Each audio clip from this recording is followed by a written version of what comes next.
என்னாச்சு? மொத்தம் எத்தனை பத்திரிக்கை கொடுக்கணும்? மொத்தம் ஒரு 1850 பத்திரிக்கை வருது. 3000 பத்திரிக்கைலாம் அடிச்சிருக்க வேண்டிய அவசியமே இல்லை. எல்லாரையும் லிஸ்ட்டில் சேர்த்துக்கிட்டியா? நம்ம ஆஃபீஸ் ஸ்டாஃப்ஸு, உன்னோட நெருங்கின ரிலேட்டிவ்ஸ் எல்லாரையும் சேர்த்துட்டேன். அப்படியே ஒரு வேளை விட்டுருந்தா கூட ஒரு 50 பேர் தான் இருக்கும். 2000 பத்திரிக்கை போதும் தான் நினைக்கிறேன். மாப்பிள்ளை வீட்டுக்கு நம்ம சார்பாக அட்லீஸ்ட் ஒரு 500 பத்திரிக்கையாவது கொடுக்கணும்ல? ஆமால, நான் அதை மறந்தே போயிட்டேன். சரி, அப்படியே கொடுத்தாலும் இன்னொரு 500 பத்திரிக்கை மிச்சம் இருக்கும்ல? இல்லை இல்லை, லிஸ்ட்டை நான் க்ராஸ் செக் பண்ணுறேன். ம்.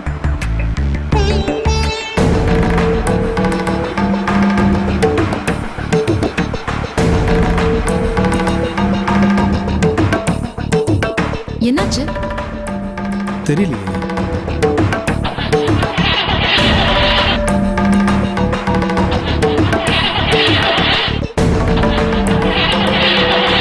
எப்படி திடீர்னு மக்கர் பண்ணுது? பெட்ரோல் இருக்கா? ஏய், இன்னைக்கு தான் டேங்க் ஃபுல் பண்ணிருக்கேன். ஏதோ பிளாக் ஆன மாதிரியே தெரியுது. நீங்க இந்த மெக்கானிக்கை கூப்பிட்டு வந்து என்னன்னு பார்க்க சொல்லுங்க. கொடு கொடு, ஃபோனு கொடு. ஹலோ.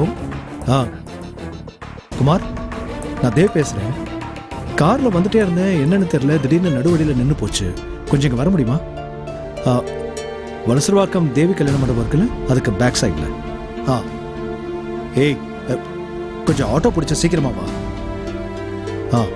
சரி, வந்துடு. இப்போ வந்துடுமா?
டிபார்ட்மெண்ட் வண்டியா? நான் இன்ஸ்பெக்டரா ஜாயின் பண்ணி மாச சம்பளத்துல வாங்கின வண்டி மாதிரி பேசாம வருங்கால புருஷன் கூட ஏசி கார்லயே போயிருக்கலாம்னு தோணுதுல. நான் அதை கெடுத்துட்டேன். ஐயோ சார், நீங்க வேற. அவர் என்ன ரோட்ல நிப்பாட்டி பேசவும் எனக்கு கை கால்லாம் வெடவெடன்னு வந்துருச்சு. திடீர்னு வந்து கார்ல வா, ரெஸ்டாரண்ட் போய் காஃபி சாப்பிட்டு உன்னை வீட்ல டிராப் பண்றேன்னு சொன்னாரா? எனக்கு அப்படியே தலை சுத்திருச்சு. தெய்வமே, எப்படியாவது இந்த ஆள் தொல்லையில இருந்து என்னை காப்பாத்துன்னு வேண்டிட்டு இருந்தேன். என் வேண்டுதலை கேட்டு தெய்வமே உங்களை அனுப்பி வச்ச மாதிரி கரெக்டா நீங்க வந்துட்டீங்க. ஆமா, எதுக்காக அவ்வளவு வேகமா அவர் அடிக்கிற மாதிரி வந்தீங்க? அது அவர் தான் உங்களை பார்த்துருக்க மாப்பிள்ளன்னு எனக்கு எப்படி தெரியும்? யாரோ ஒரு பணக்கார வீட்டு பையன் ரோட்ல காரை நிறுத்திட்டு உங்ககிட்ட வம்பு பண்ணிட்டு இருக்கான்னு நினைச்சேன்.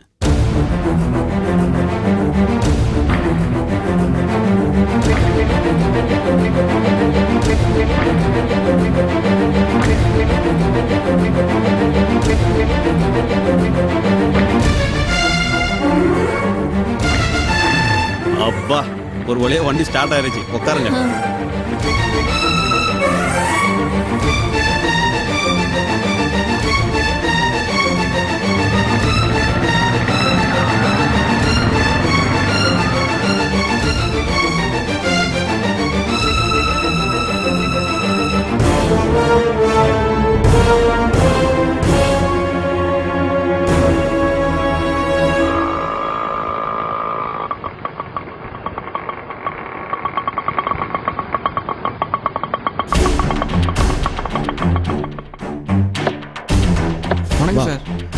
என்னன்னு தெரியல, வண்டி ஆஃப் ஆயிடுச்சு. என்னன்னு செக் பண்ணு. பார்க்குறேன் சார்.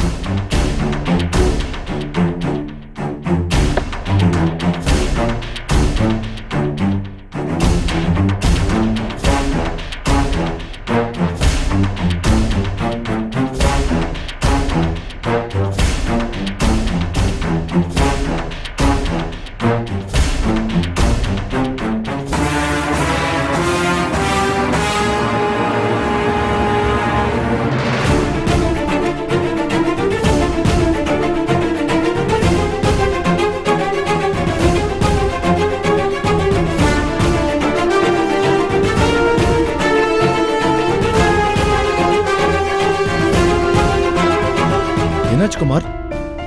சார் ஏதோ மேஜர் ப்ராப்ளம்னு நினைக்கிறேன், கொஞ்சம் லேட் ஆகும் சார். சரி நீ ஒன்று பண்ணு, ரிப்பேர் பண்ணி வீட்டுக்கு எடுத்துட்டு வந்துரு, நான் ஆட்டோல போயிடுறேன். சரிங்க சார். வா பவி போலாம். சரிங்க தேவ்.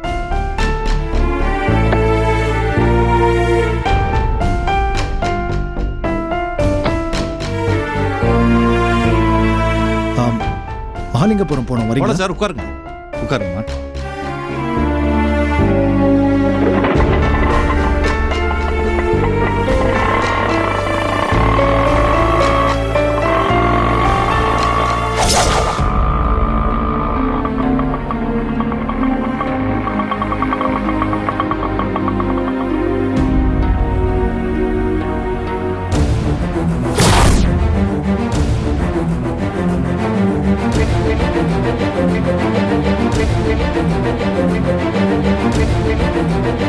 பாட்டி வந்துட்டீங்களா? வாங்க வாங்க. பத்திரிகை எல்லாம் ரெடி ஆயிடுச்சா? ரெடி ஆயிடுச்சு பாட்டி. என்னங்க சாம்பிள் பத்திரிக்கை மேல இருந்துச்சு. ஆமா இங்கதான் இருந்துச்சுல, எங்க காணோம்? ஐயோ வண்டியில விழுந்திருக்குமோ? சரி விடு.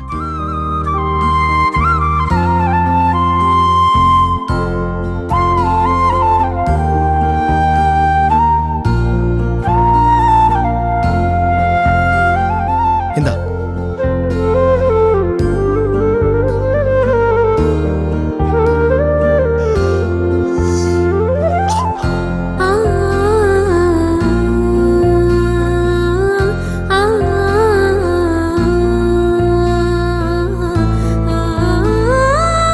பத்திரிக்கை எப்படி இருக்கு பாட்டி? யாரோட செலக்ஷன் நல்லா இல்லாம போகுமா? ம்.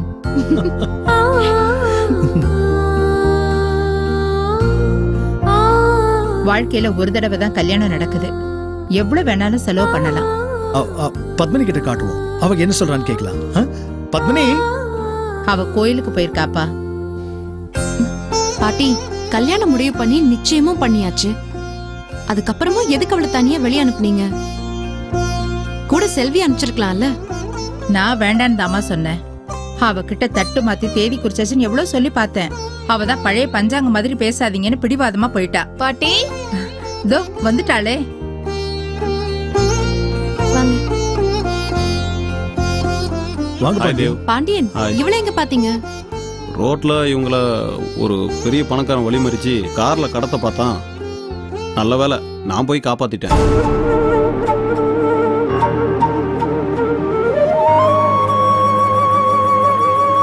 ஐயோ இதுக்குதான் போக வேண்டாம்னு சொன்ன, கேட்டியா? நல்ல வேளை சரியான நேரத்துல பாண்டியன் வந்து காப்பாத்திருக்காரு, நீ தப்பிச்ச. இல்லன்னா என்ன இருக்கும்னு சொல்லு. ம் பெரிய ஹீரோ இவரு, அப்படியே பறந்து வந்து என்னை காப்பாத்திட்டாரு.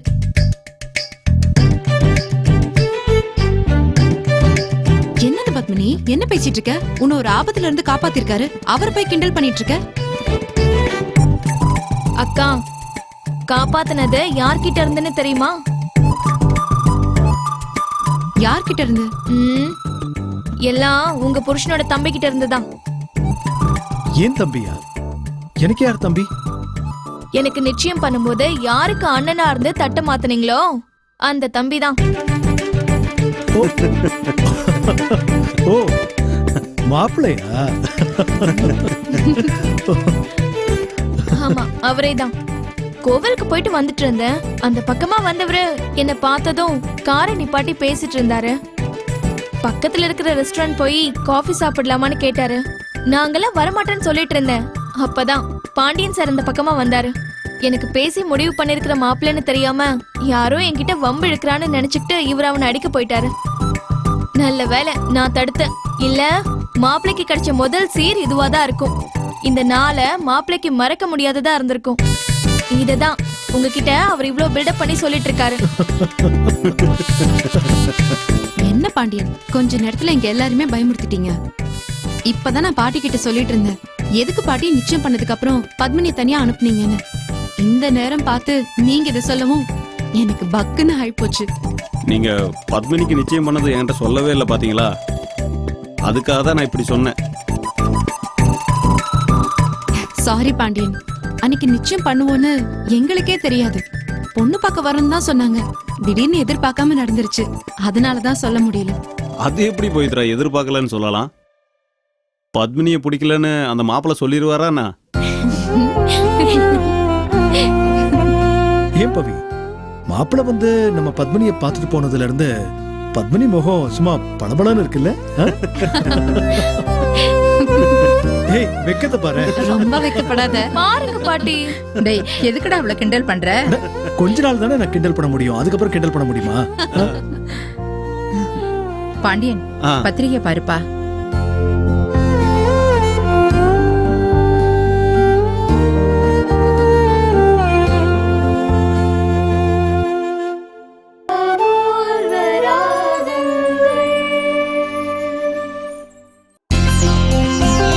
பாண்டியன், பத்திரிகை பாருப்பா.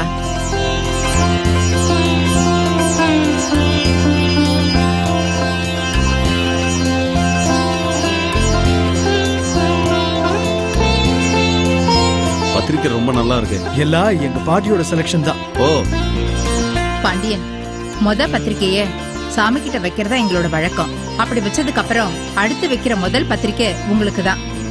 ரொம்ப ரொம்ப சந்தோஷம். உங்களுக்கு எத்தனையோ உறவுக்காரங்க இருந்தும் நெருங்கிய ஃப்ரெண்ட்ஸுங்க இருந்தும் எனக்கு பத்திரிக்கை வைக்கிறேன்னு சொல்றீங்க பாத்தீங்களா? கேட்கவே எனக்கு ரொம்ப சந்தோஷமா இருக்கு. இது நான் உனக்கு செய்யற நன்றி கடன்பா. எவ்வளவு பெரிய ஆபத்துல இருந்து என் பேரனையும் பேத்தியும் காப்பாத்தி கொடுத்திருக்க. அதுக்கப்புறம் பவித்ராவை தேவ்தான் கொலை செய்ய சொன்னான்னு ஒரு அயோக்கிய ராஸ்கல் அபாண்டமா பழி சுமத்தினப்ப கூட உண்மையான குற்றவாளியை கண்டுபிடிச்சு என் பேரை நிரபராதின்னு நிரூபிச்சு இன்னைக்கு என்கிட்ட ஒப்படைச்சிருக்க. இதுக்கெல்லாம் நாங்க செய்யற சின்ன நன்றி கடன் தான் இது. அம்மா, இது என்னுடைய கடமைம்மா. நீதி நேர்மையை காப்பாற்றணுங்கிறது ஒரு போலீஸ்காரனுடைய வேலை.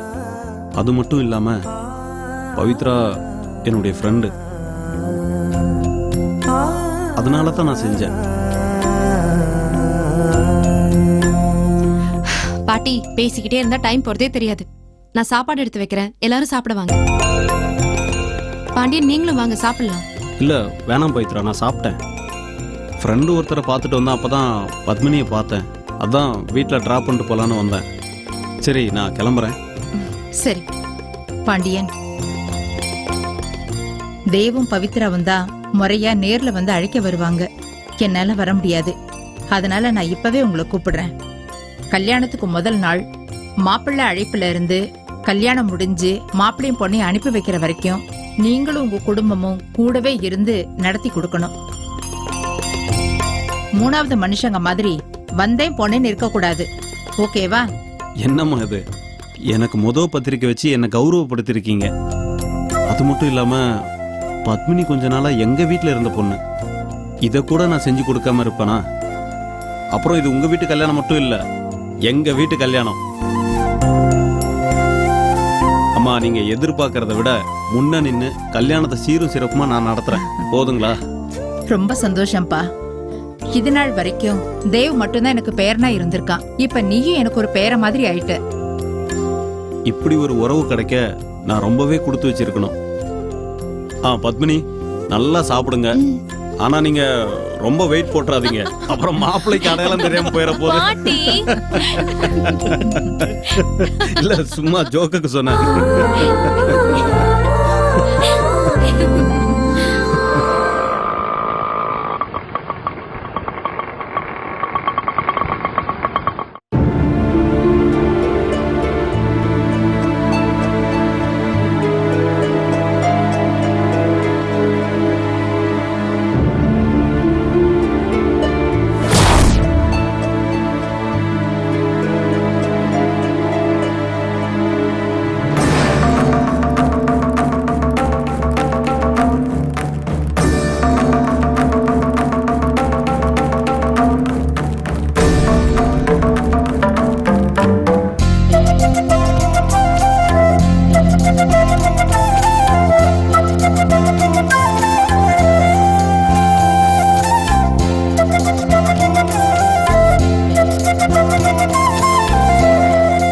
கோகிலாம்மா, என்னங்க ரொம்ப சந்தோஷமா இருக்கீங்க? என்ன விஷயம்?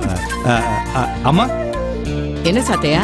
இத பாருங்க முதல்ல. யார் கல்யாண பத்திரிக்கை நீங்க இது? பாருங்க முதல்ல.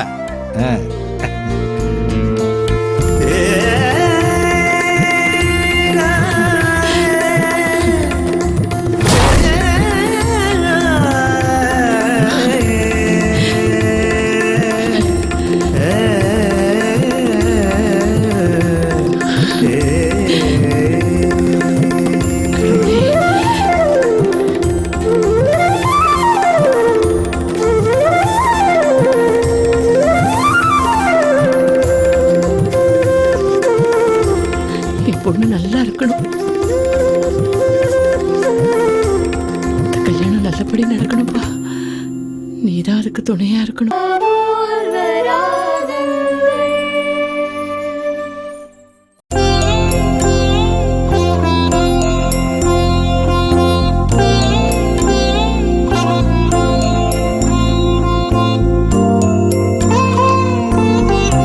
என் பொண்ணுக்கு சந்தோஷமான ஒரு வாழ்க்கையை கொடுப்பா கடவுளே.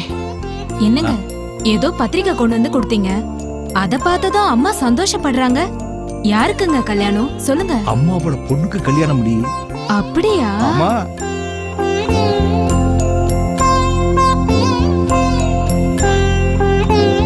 சத்யா, அம்மா. ரொம்ப வருஷத்துக்கு அப்புறம் இன்னைக்குதான்ப்பா என் மனசு நிறைஞ்சிருக்கு. என் பொண்ணு உயிரோட இருக்காளோ இல்லையோன்னு பயந்துட்டு இருந்த நேரத்துல என் பொண்ணு உயிரோட இருக்கா, அதுவும் எங்க அம்மா கூடவே இருக்கான்னு தெரிஞ்சப்போ நான் ரொம்ப சந்தோஷப்பட்டேன். இந்த மஞ்சுவால என் பொண்ணு உயிருக்கு ஆபத்துன்னு தெரிஞ்ச உடனே நான் வேண்டாத தெய்வம் இல்லப்பா, அந்த தெய்வம் மனசிறங்கி என் பொண்ணுக்கு நல்ல ஒரு வாழ்க்கையை அமைச்சு கொடுக்க போகுது. இவ்வளவு சந்தோஷமான செய்தியை சொன்ன உனக்கு எப்படி நன்றி சொல்றதுன்னே தெரியலப்பா. அம்மா, நான் ஒரு கருவிதாம்மா. எல்லாம் அந்த தெய்வத்தோட செயல்தாம்மா. சொந்த கார்ல போறவங்க பத்திரிக்கை எடுத்துட்டு போகும்போது தான் கார் ரிப்பேர் ஆகணுமா? சரி, ரோட்ல எத்தனையோ ஆட்டோ போகும்போது ஏன் ஆட்டோவுலதான் அவங்க வந்து ஏறணுமா? அந்த பண்டல் மேல இருந்த பத்திரிக்கைய ஏன் ஆட்டோவுல விழ வச்சு அதை என் கைக்கு வர வச்சதும் அந்த தெய்வம் தாம்மா. நீங்க வேணா அந்த தெய்வங்கள் எல்லாம் உண்மையிலேயே உங்களை கைவிடலாமா? அம்மா, பையன் பெரிய இடத்து பையனா, எந்த கெட்ட பழக்கமும் இல்லையா. அம்மா, மாப்பிள்ளையோட தம்பி, மாப்பிள்ளைன்னு மொத்தம் 3 பேர் தானா. குஜராத்ல பெரிய பணக்காரங்கள்ல இவரும் ஒருத்தரா. அது மட்டும் இல்லாம என்னங்க இதெல்லாம் எப்படிங்க உங்களுக்கு நம்ம தெரியும்? ஆட்டோவுல தானே கல்யாண பத்திரிக்கை எடுத்துட்டு வந்தாங்க. ஆஹா. அவங்க போன்ல யாருக்கிட்டயோ பேசிக்கிட்டு இருந்தாங்க. அதை கேட்டதுக்கு அப்புறம் தான் எனக்கே தெரியும். இங்க பாரு, இன்னையில இருந்து நம்ம வீட்டுல கல்யாண சாப்பாடு தான். ஏன் மாசம் மாசம் நின்னுகிட்டு இருக்க? போய் வடை பாயாசத்தோட சமை. சரிங்க, சமைக்கிறேன்.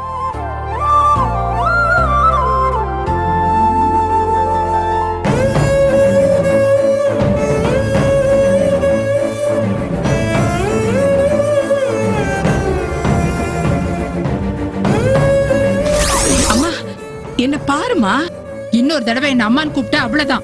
ஏமா காதலிச்சு கல்யாணம் பண்ணிக்கிறதுங்கிறது அவ்வளவு பெரிய தப்பா? காதலிச்சதும் தப்பு இல்ல, கல்யாணம் பண்ணிக்கிட்டதும் தப்பு இல்ல.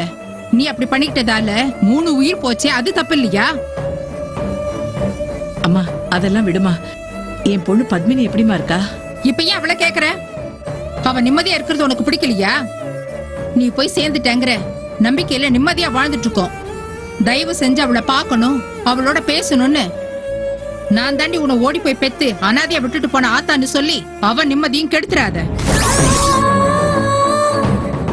அம்மா, ஏன் ஒரு மாதிரி ஆயிட்டீங்க? சத்யா, என் அம்மாவோட ஆசீர்வாதம் எனக்கு தான் கிடைக்கல. என் அம்மா ஆசீர்வாதத்தோட என் பொண்ணு கல்யாணம் நடக்க போகுதுங்கிற சந்தோஷம் ஒரு பக்கம் இருந்தாலும் பக்கத்துல இருந்து என்னால பார்க்க முடியாதேங்கிற வருத்தம் தான்ப்பா. கவலைப்படாதீங்கம்மா, இதுக்கு அந்த கடவுள் ஒரு வழியை காட்டுவான். நீங்க நம்பிக்கையோட இருங்க, எல்லாம் நல்லதே நடக்கும்.